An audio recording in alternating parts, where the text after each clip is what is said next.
Le sujet du jour est l'organisation logistique d'une réunion. Organiser une réunion n'est en soi pas très compliqué, mais vous allez voir que pour que tout soit parfait, ou presque, il y a quand même quelques détails à ne pas négliger. Tout d'abord, fixez la date de votre événement et vérifiez la disponibilité des participants invités.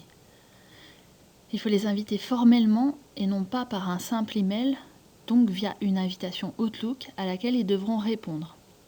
L'idéal est bien sûr d'ajouter l'agenda s'il est déjà prêt.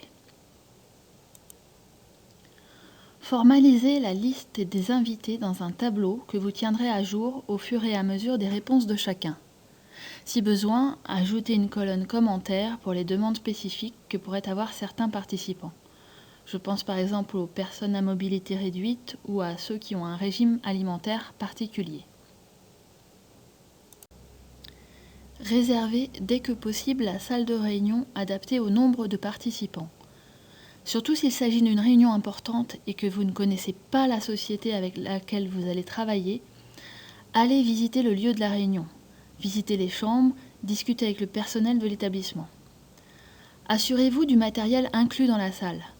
Paperboard, ordinateur, vidéoprojecteur, écran, micro, pupitre si besoin, connexion internet, rallonge électrique, etc. Attention à la sonorisation, surtout s'il s'agit d'une réunion dans une salle de grande capacité et qu'il s'agit d'un système mobile. Un test la veille est vivement conseillé. Prévoyez les pauses café et les repas. Tenez compte des besoins particuliers que peuvent avoir certains participants. S'ils sont plus de 8, vous aurez certainement à choisir un menu unique pour un service rapide. Si vous vous occupez vous-même de la mise en place de la salle, n'oubliez pas les bouteilles d'eau, verres et serviettes sur les tables, y compris sur celles de l'orateur. Si les participants ne se connaissent pas tous, prévoyez des chevalets avec le nom et si besoin le titre de chacun.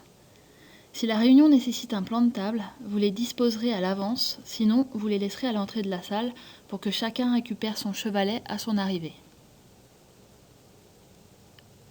Prévoyez la signalisation de la salle avec le nom ou mieux le logo de votre entreprise.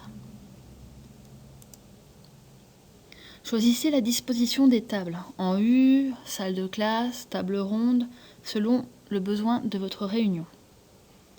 Et surtout le jour J, testez le matériel au moins une demi-heure avant le démarrage de la réunion. Vous avez choisi un lieu très agréable et les participants sont satisfaits, bravo. Si ce n'est pas le cas, demandez des détails sur ce qui pourrait être amélioré.